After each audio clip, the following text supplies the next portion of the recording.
Welcome to the Computer Guru Show. My name is Mike, here to deal with your technology needs and treat you like a person in the process. 790-2040. If you'd like to be part of the show, that's 520-790-2040. Give us a call. This is your 1 hour of free tech support you get every weekend. So you get your opportunity just to ask some questions. Get them answered by us. We got Howard in the shop in the show today. He doesn't come in very often. Yeah, I had social anxiety, so and I'll tell you this. So I don't believe in New Year's resolutions. So I called it something else to make myself feel better, and I'm trying to work on going out into the public and talking more. This isn't public. This is just it's a little room. That's with 3 microphones in it. No big deal. Yeah. Yeah. It's not. You don't have to be worried, nervous about it. And Tara is here as usual. Hello. How you doing, Ken? You all right over there? Doing all right, man. Right on. All right, you got to turn his mic down, though. He's just going to have to get closer to it. Okay. So, what do we got here? We got some stories that are, what is it? Does this actually fall into the frequently, almost always repeated things? It definitely does. Like bad passwords are in the news again? Well, they just did the worst passwords of the year? For 2015. Yeah. Yeah, 12345 is not a good password. Somebody changed the combination on my luggage. Right. I love that movie. And 1234567 is also not a good password. Right. That's also on the list. Mm-hmm. In fact, all of the sequential numbers. Don't do it. Don't do it. Yeah. And really, a lot of the places won't let you do that. Like, as an example, if you have an Apple ID and you go to change your password, it won't let you use sequentials. And it won't let you use like 11111 or any of those. Any of those variations of repeating a character over and over again. And the thing is that the thing that bothers me about the terrible passwords that people use is that they don't understand how important passwords are. It's protecting something that's really important. Like, I don't know, your bank account. And people say, well, that's okay. I have a different password on my bank account. It's just the email that I put the easy one on because I have to go to that one all the time. That's the one that you probably need a more secure password on. Yeah, that's the one that needs to be more secure than even the banking password. And football or baseball just doesn't cut it. As far as the password? Those are on the list. Well, the email account's the one that's going to not only affect you some way, but it can greatly affect other people. People hacking your email account, they're sending those crypto locker infections to other companies, business, other friends, locking down machines completely. So I mean, I think email's really well. important. I mean, the thing like the bank account, all banks do two-factor authentication, right? So you're going to try to log into your bank account, it's going to be like, I'm sorry, we have to send a text message. Right, or an email somewhere else, to verify who you are. So, or an email to you, right? So, you're not going to be able to just, even if they get the password right, right? If they guess it on the bank, they're still not going to be able to log in unless you authenticate somehow with your email account. So, it's really important that you keep your email password different and very secure, and just do it right. One of the ways that you can do things now is that most of the places, as far as email is concerned, will allow you to use every type of character you can think of. And it doesn't even necessarily have to be all that difficult. It doesn't have to be anything that's not memorable. It can be a phrase. Yeah. Right? There's some new ones on here, like "Let me in." Let me in is definitely not a good one. Welcome. Yeah, I like that one. All the numbers, so 1 through 0. Right. So you just drag your finger across the board, also basically. Not a good password. Another new one is 1QAZ 2WSX. So, again, dragging your finger. Bunch of new ones. Login. Princess. That actually made it on the list? Yep. Wow. Solo. Okay. Star Wars. All right. So those are new for this year. And people who are just learning Leet, password with a 0 nice. Instead of the O. Right on. Okay. Perfect. Change your passwords, people. Think of something harder. Right. And like I said, it can be phrases, and use spaces in your passwords. Right. You can do that now. So use like proper punctuation, capitals and spaces, and write a little paragraph. Basically, if you can write a tweet, you can write a decent password. Yeah. And it comes down to just make it something that is long enough that it can't easily be guessed. Because if you think about the difference, if you have like a 5 or 6 character password or an 8 character password, which most of them are sort of the minimums these days, is 8 characters. If you have an 8 character dictionary word password, right, like princess, there, you're looking at seconds for it to be broken as far as a brute force attack. Now, if you were to take that same thing, not add anything special other than maybe say, my daughter is a princess, and you have spaces and the capital M and a period at the end, and you just make it that much longer, even though it's still dictionary words, it jumps from seconds to years as far as the ability to break it. So nobody's going to spend the time breaking your password for a year or even months, or probably not even days, right? As long as if it's more than seconds, you're in good shape. So tighten up those passwords. Don't be dumb. There you go. That's your PSA. My PSA is don't be dumb. The more you know. That's how we end that. Just don't be dumb. Don't be dumb. Don't be dumb. That works in so many situations. Right. It's a good rule for life, really, not just computers. Just don't be dumb. Feel free to use it. Yeah, pass it along. Just let them know. Guru says don't be dumb. Tell it to everybody you meet. Yeah. Yes. Every person you see, oh, by the way, don't be dumb. Thank you. Excellent. Brought to you by the Guru. Brought to you by the Guru. So what is this next thing you guys are going to talk about? Suing? Well, speaking of being dumb, yeah, we can go ahead and move on to the patent troll. Yeah, it'll be pretty quick, I'm sure. Yeah, so there's a patent troll company out there, and if you guys don't know what those are, it is a company that basically just acquires patents, and then they just hold on to them, and then they go and sue a bunch of people. And this one's called Monero, and they're relatively new.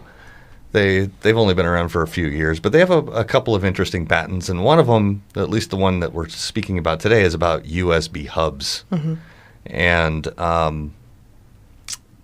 they actually got the patent. It's actually an Apple patent. The USB hub belonged to Apple, which sold it off because, whatever, they're ubiquitous now. They're everywhere. Yeah. So they sold off this patent, and now Monero has it. And they are going around suing everybody they can think of. And so they sued a company called Rosewell. And if you're not super familiar with who Rosewell is they make a lot of parts. But guess who owns Rosewell? I don't know. Who owns it? Oh, Newegg owns Rosewell. Wah, wah. It's a wholly owned company within Newegg. And it's their in-house brand. Now, immediately after figuring out that, because basically they sued Rosewell, and Newegg responded and said, okay, we'll show up to court.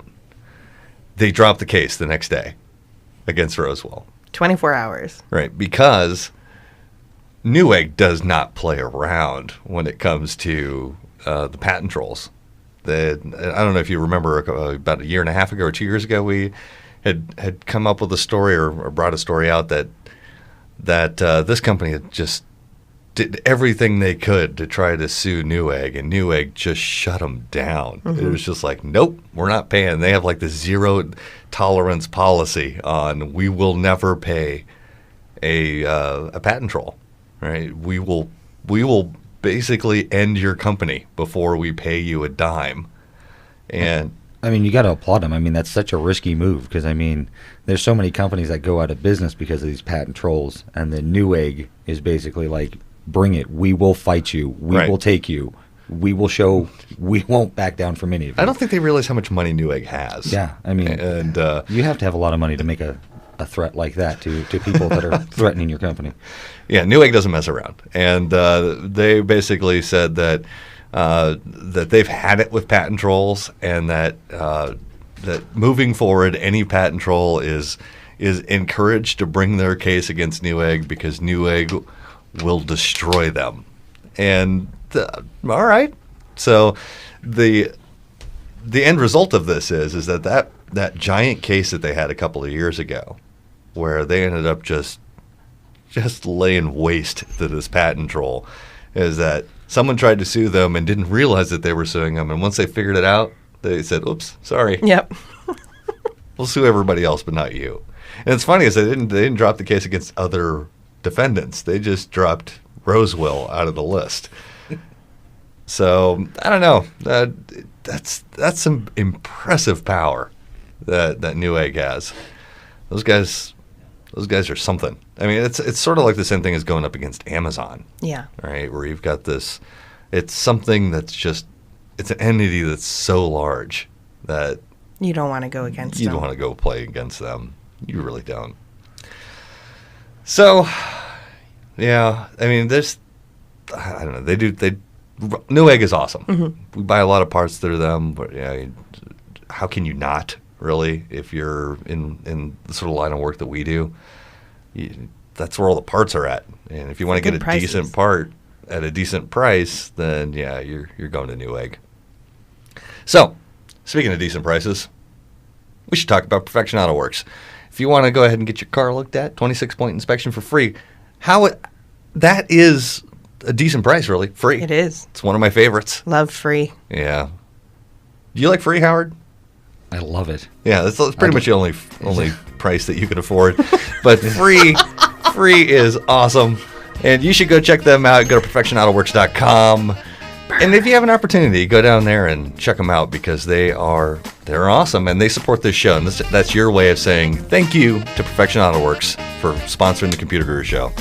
Their ads up next. We'll be right back.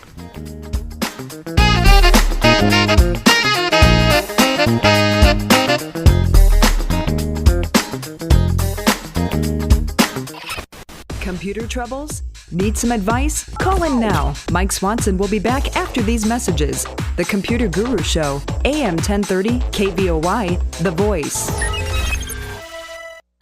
Your technology guru, Mike Swanson, is answering all your questions one by one. Yes, science! So chime in with yours. The website is gurushow.com. Tune in, click in, and kick back.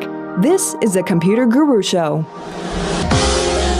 Welcome back to the Computer Guru Show. My name is Mike, here to deal with your technology needs and treat you like a person in the process. 790-2040 if you want to be a part of the show. You couldn't do that during the break? Really? I didn't think it was going to be that loud. Okay. Let's go ahead and take some calls here. Stop it. Let's talk to Bill. Hello, Bill. How are you doing? Good. Thanks for taking my call. You want me to start talking? Begin. Okay, I've got an HP desktop with Windows 7 Home Premium. Okay. And lately, this has been going on now at least weeks. Seems it was random, perhaps even far longer than that, but now it's getting pretty constant. But when it starts up normally, and then sometimes it functions normally for long periods of time. And but lately, this has been derogating even more. But basically, what happens is I try to load an application, and it just hangs. And the little circle will spin for a while, not spin for a while, and this has gone on for a long time. And then eventually, the application may load, but it doesn't function particularly well when it does. When it happened earlier, and it was hanging, and I didn't know what I was doing, I'd do a Control-Alt-Delete, and that would hang. And then finally, after the hung for a long enough period of time, I would get the following message. It would say the logon process was unable to display security and logon options when Control-Alt-Delete was pressed. The system does not respond, blah, blah, blah. And then I would escape and learn to shut the system down. And the shutdown itself would just hang for long periods of time, take several minutes to go on. Okay. And then finally, so that's what's been going on. The other thing I've noticed lately, too, is that it will start normally and then it'll function fine, and then I will just leave it alone for long periods of time, come back, and then it will start hanging again, and I'll have to shut it down. And finally, this is the last detail, lately, when it's like sitting there alone right now, and I got this message earlier, now it comes up, I'll get a little window saying, POSA main.exe system error, program can't start because API MS WinCore WinArt L110 DLL is missing. Okay. And it says try and reinstall the problem. Can you How old is this machine? What's going on?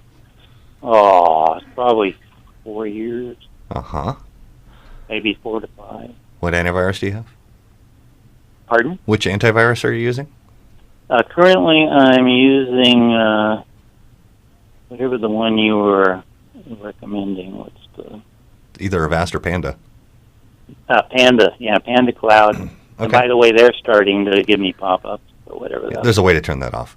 But that is the least of your issues at the moment. Okay. The bigger issue is that you've got a dead hard drive, and you just don't know it yet. Oh, the hard drive? Well, now you know it. Yeah, okay. The hard drive is dying on that machine. Okay. So what do I do? Bring it to you? Oh, yeah. If you want to save anything that's on it, yes. Yes. So if you want to save that stuff, I would say that you probably just turn it off and leave it off until it comes in to see us. Because the more you run it, the less likely it is we can get stuff off of it. Okay. So. I should shut it down normally right now? Or with I don't know that's going to make much of a difference one way or the other at this point. The behaviors that you're getting there, what really gives it away here is the Control-Alt-Delete, and then the system saying, hey, guess what? I can't get around to Control-Alt-Delete. Sorry.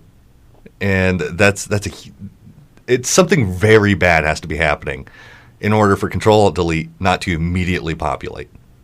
So if you hit Control-Alt-Delete and it takes 20, 30 seconds, and then it finally comes back and says, I'm sorry, I can't do that. I'm way too busy for that. Then there's a major issue going on with your computer. Okay. So you should take it down to the shop. I should shut it down now and then bring it by. Yeah, and we're open till 5 today if you want to get in today. On both locations? Only Fort Lowell's open today. Okay, and the other one will be Howard's here, so he can't be at Harrison right now. Sorry. So I'd like to just swing it by the station and hand it off. You could do that too if you want to. But yeah, it definitely needs some love. Okay, thank you very much. All right, appreciate the call. Let's go ahead and move on to Charlie. Hello, Charlie. How you doing? Hey, good morning, Mike and Howard. Hello. And Tara. Don't forget Tara over there. Oh, and Tara. Hi. I'm still Hello. here. I exist. Well, please help me out. I have some services that have seemed to have disappeared off my Windows 7 desktop. Like what? Well, the ones I'm thinking of are P2RPSVC and P2PIMSVC. I can't seem to change my home group or my password or get my other computers, which are actually wireless, through the router to me, and I don't know where the services disappeared to. I can't find them. Okay. All right. What do you think, Howard? Do you think so? The services you're looking for is the networking and home group stuff. Gone, missing. Gone. I'm thinking that all-in-one, the tweaking one, because that resets the service groups.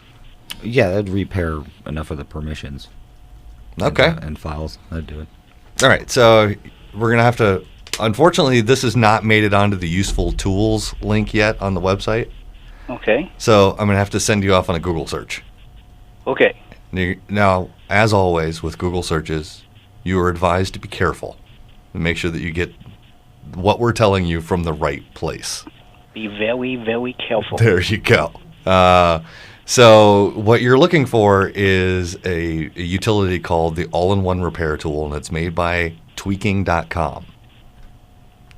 So if you go to tweaking.com and get it directly from them, that'll work.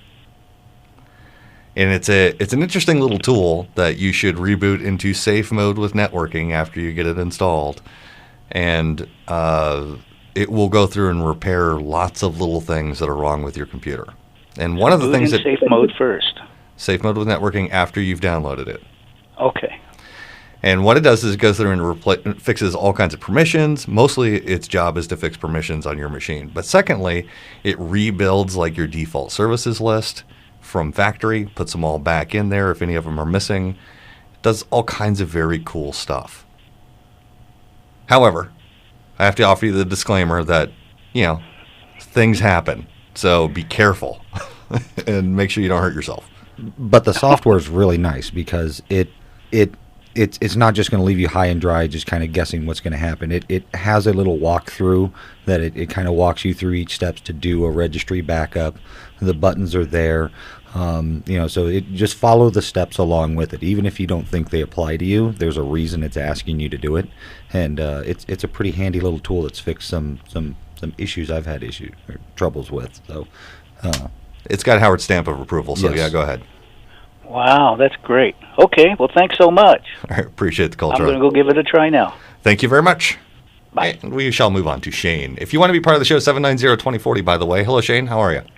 Hey, good morning. Or good afternoon, sorry. Quick question. I wondered if you could recommend, I've been looking for training on using the Adobe Suite, the one with Adobe Premiere and Adobe Photoshop, because I'm already using Adobe Audition for my job. Okay. And when I did Google searches, I'm familiar with Lynda, and I know a few people that have used that service and seem to like it. Right. But there's like all these packages out there now that like get thrown around that are like, we'll sign up for $99 and get like a $1,200 training course in Adobe.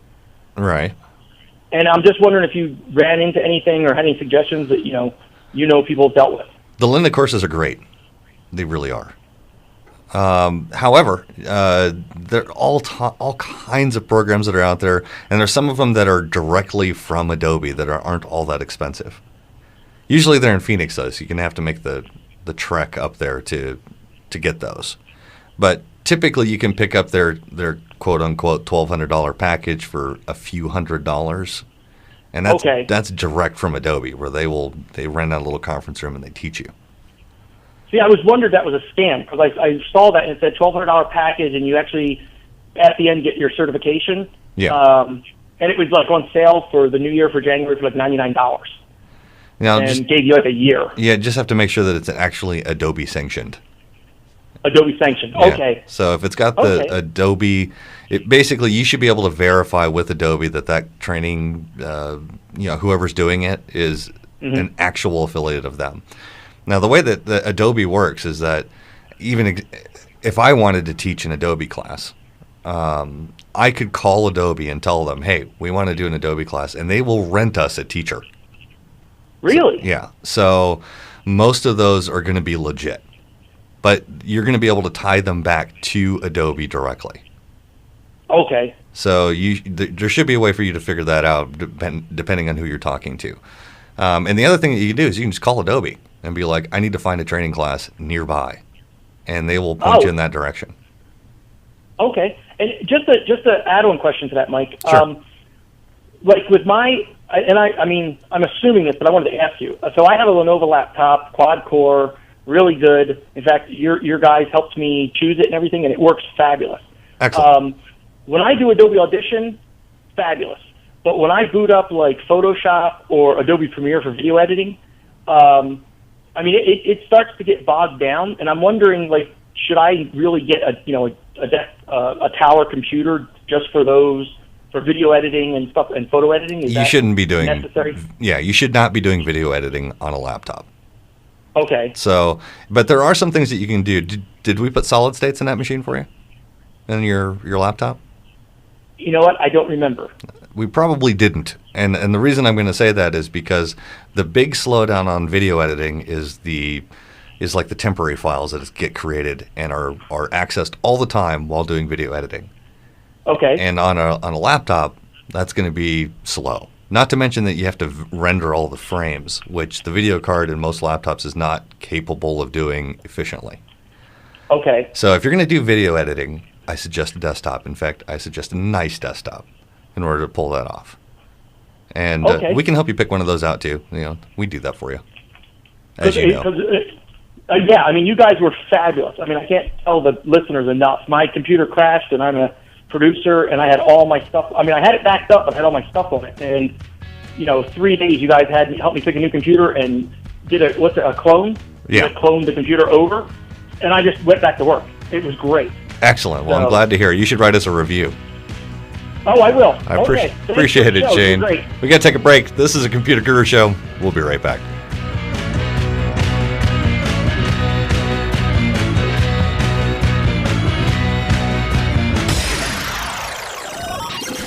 Your computer guru, Mike Swanson, is here to help you tame that beast of a machine. Join the chat right now at gurushow.com or call in. This is the Computer Guru Show on KVOY, The Voice. Mike Swanson, your computer guru, is just a click away. Listen and watch at gurushow.com. This is the Computer Guru Show on KVOI, The Voice. So there's a little bit of follow-up we got to get to here. I have to make two references to last week. One of which was the location of the startup files under 10. Now, I told somebody to go to msconfig and get there, and you can get there through there. But it just gives you a button that takes you to the task manager.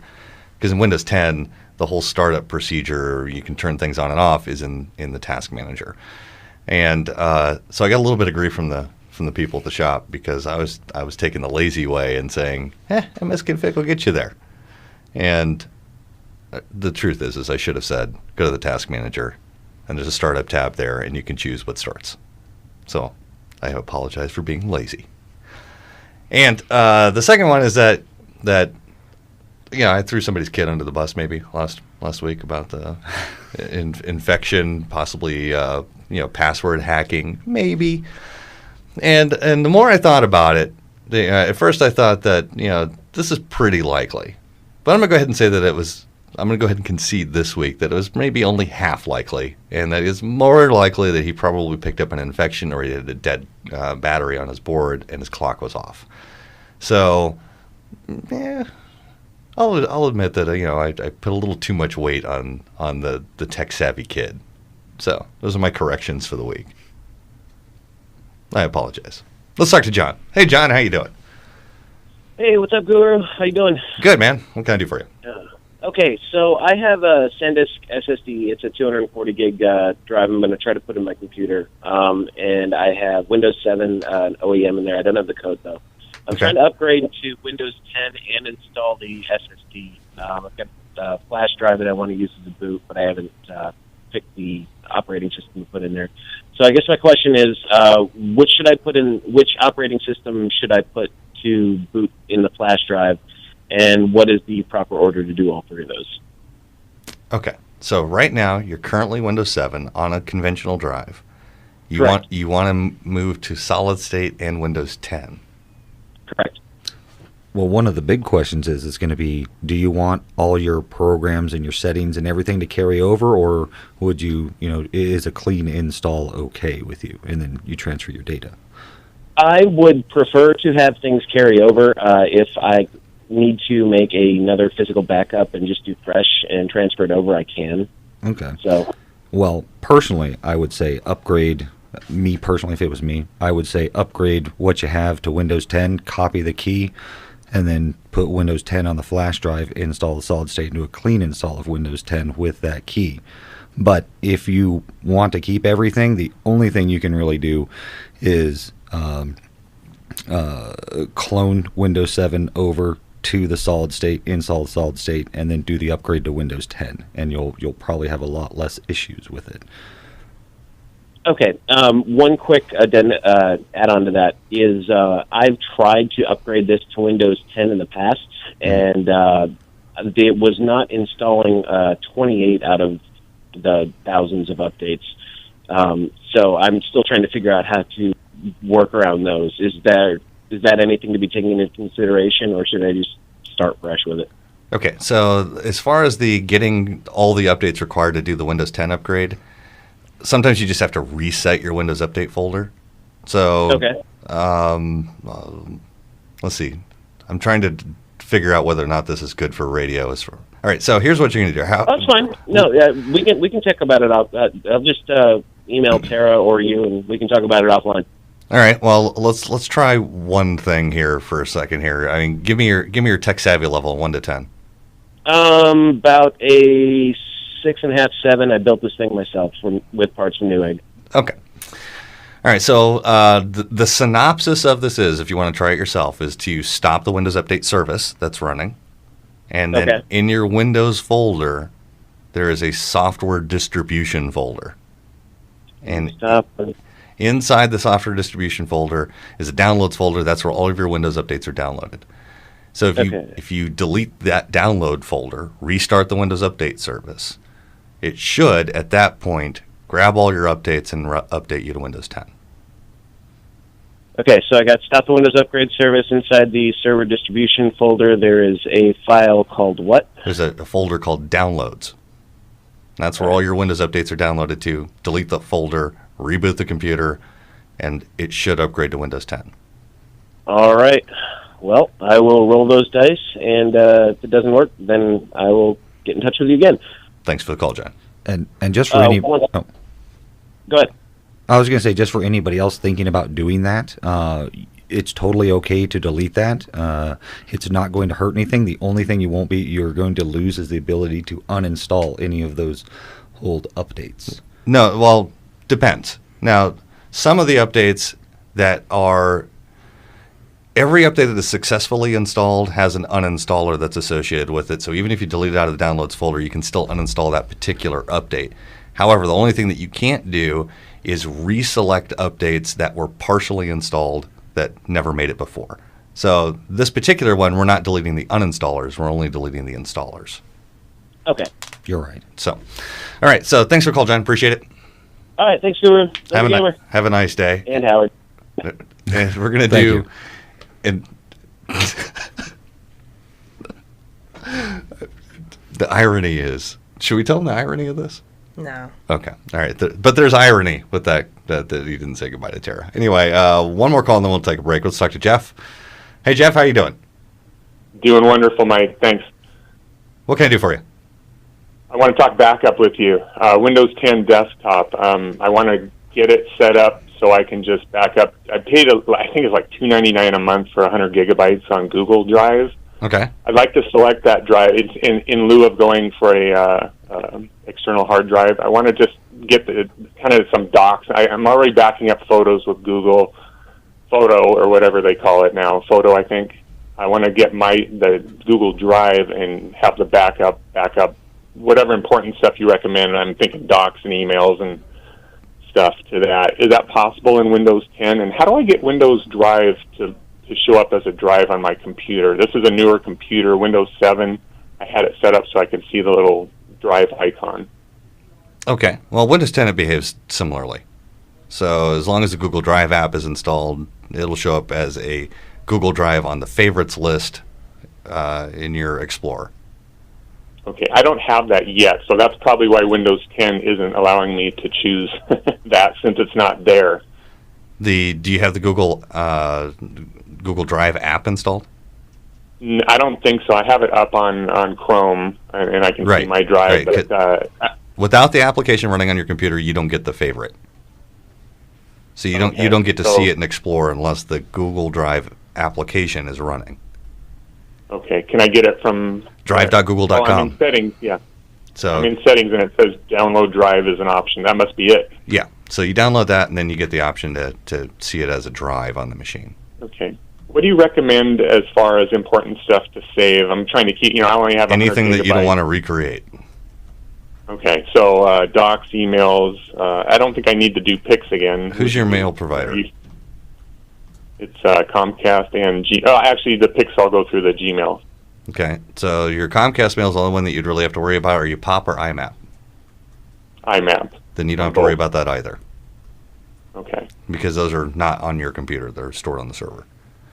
Okay, so the Windows 10 will give me an option for that drive once it's on the computer. It will find it because it's not finding anything right now. Yeah, that's correct. Okay. Okay, and are you okay with that as a backup? I'm okay with anything that's more than nothing. So as long as you're doing some form of saving your data to somewhere else, we're good. Okay. Well, thanks for the info once again. No problem. And I think that this next one is going to be short enough. Let's go ahead and grab them anyway. Let's grab Charles. Hello, Charles. How are you? Hey, good. I thought we were going to go. You're going to wait it. Well, I mean, you've been on hold for 14 minutes. I figure, we can just squeeze you in here before the break. It's cool. Thank you. I've been looking at the new BlackBerry Priv. I'm partial to BlackBerry because I find it to be wholly more user-friendly than Android. Unfortunately, the Priv is Android-based, and some of the things I don't like about Android is that you have to sign up with certain Google things in order to get it to work. So, sort of. Pardon me? That's a sort of. It's a sort of, yes. And you know way more about this stuff than I do. I'm not, there's some things I use in technology I'm good at, but mostly I'm not. Right. And so I'm curious about this. Would I be giving up the things about BlackBerry that I like to use a system that's Android-based? Well, some of that's going to depend on what they are specifically. But give me an example. What are you thinking about? Well, in terms of privacy, I don't like the idea of having to sign up with anything related to Google in order to use my phone. Okay. That was my complaint with the Android. In fact, I lost my Android phone, and I was so excited not to have it anymore that I never called the place where I left it to get it back. Nice. All right. So let's say that you want the functionality of the App Store, but you don't want Google being able to trace it back to you. Mm-hmm.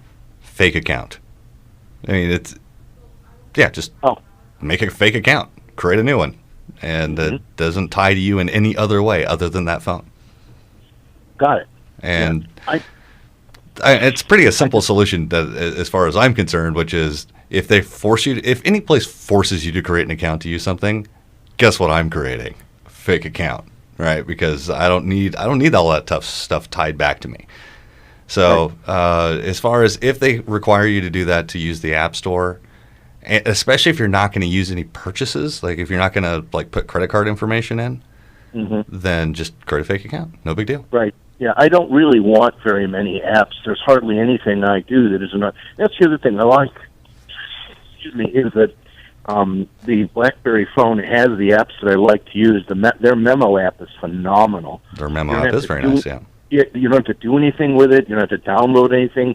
You type in a memo if you want to, email the memo to yourself. You just hold your thumb down on it. The whole thing highlights. It asks you what do you want to do. Share. You can either attach it to a text or an email, forward it to yourself. You should probably enjoy BlackBerry while you can. Well, I figure there'll always be phones out there. There won't always be BlackBerries. Pardon? There won't always be BlackBerries. No, there will always be some BlackBerry phones for sale. I figure you buy a half a dozen of them, and they last you for years. You just switch from one to the other when one dies and you can't get it fixed. Yeah, sure, until the service doesn't. Basically, until you can't get them serviced anymore. Yeah. And that's rapidly approaching with BlackBerry. So. I just got the new one that came out before the Priv, which is the BlackBerry operating system 10.1. It's a new upgrade on their system, and it's a new style of phone. They're also in their second bankruptcy. They're also really having a hard time competing in the world of phones these days. And as someone said in the chat room, the BlackBerries are the Betamax of phones. It's time to give it up. Yeah, I suppose it's the one Obama carries. Not anymore. So, really? Yeah, they got rid of that too. They finally pried it out of him. I guess, but the thing is that the BlackBerry phones are the people that use BlackBerry phones, and I have many clients that just swear by the BlackBerries. Mm-hmm. They're great phones. They really are, and they have really cool functionality. I will tell you right now, though, it works both ways. You take somebody who is Android or iPhone based. Mm-hmm. And you put them in front of a BlackBerry, and you say, do something, and they're totally lost. Yeah, I know. Yeah, I feel the same way with an Android. I had one for 3 years, and I still couldn't figure out how to use it, whereas the BlackBerry, you put it in my hand, and 20 minutes of fidgeting with it, and I could figure it out. It was far more, to me, who's a little less technically adept, it was far more intuitive and user-friendly to me than anything that had that stupid Android logo on it. Well, all the BlackBerries are Androids now. Just so you know. So it's just... You let the air out of my balloon, sir. I'm sorry, but it does have the BlackBerry overlay. It's a BlackBerry interface on an Android backend. Maybe so, but the user-friendliness of it is still, to me, BlackBerry. All right, thanks. There you go. Thanks, Bye. Charles. Appreciate it. Let's go ahead and take that break. We'll be right back.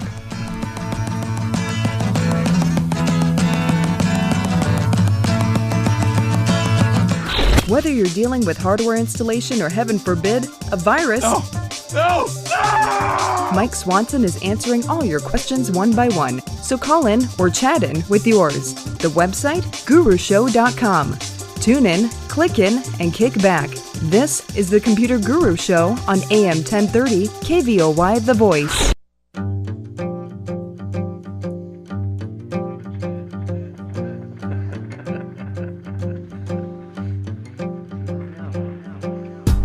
Mike Swanson, your computer guru, is just a click away. Listen and watch at gurushow.com. This is the Computer Guru Show. Welcome back to the show. We're going to kind of go quickly here just because there's things to cover. Let's talk to Ron real quick. Hello, Ron. Yeah, this is Ron. What can I do for you? I have a problem with my Gmail. I'm running Windows 7 and Chrome. Okay. And when I click on a message, especially a attachment, it turns blue. And it turns blue to the point where you can't even read it. And I can't find anything in the settings to get to correct that. You got any ideas? Explain to me how it turns blue. Well, it happens intermittently, but when you click on an attachment comes up, it comes up colored in bright blue. Okay, so the button that you click on turns blue, or it actually opens the attachment and the whole screen is blue? Yeah. Which? It opens up the attachment. Okay. But it's colored blue. That's weird. I know. That's why I'm calling the guru. It's a solid blue window, or it's a blue hue over. It's the image. The attachment image is blue. Okay. Yeah. What do you think? Sound familiar? Charity?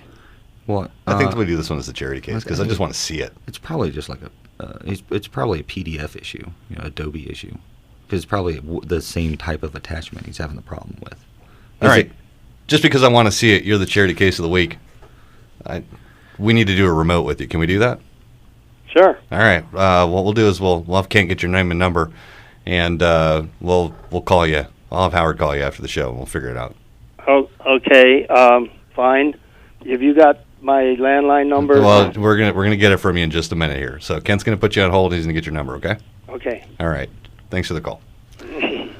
All right, so we have to take a minute to mention the sponsor, the main sponsor being Computer Guru, because, well, it's my company, and we want to make sure that you realize that I pay for this show, and it's kind of expensive. So you have an opportunity to help us out by bringing your computers down to us. You can take it to 510 East Fort Lowell if you want to do it today. Otherwise, our other location, which is also open during the week, 64 North Harrison, and we're happy to see you there. You can also support us on Patreon. You can go to patreon.com/Guru Show. It gives you an opportunity to donate as little as $1 a week, and it's kind of automated, which is nice. Or as much as you like. We're still looking for the $10 million sponsor. One of our great sponsors that is on here, Desert Pro Commercial Cleaning LLC. You can find them at TucsonDesertPro.com. And they are fantastic. You can check out their work at 64 North Harrison. And also, thanks to Perfection Auto Works. We'll see you next week.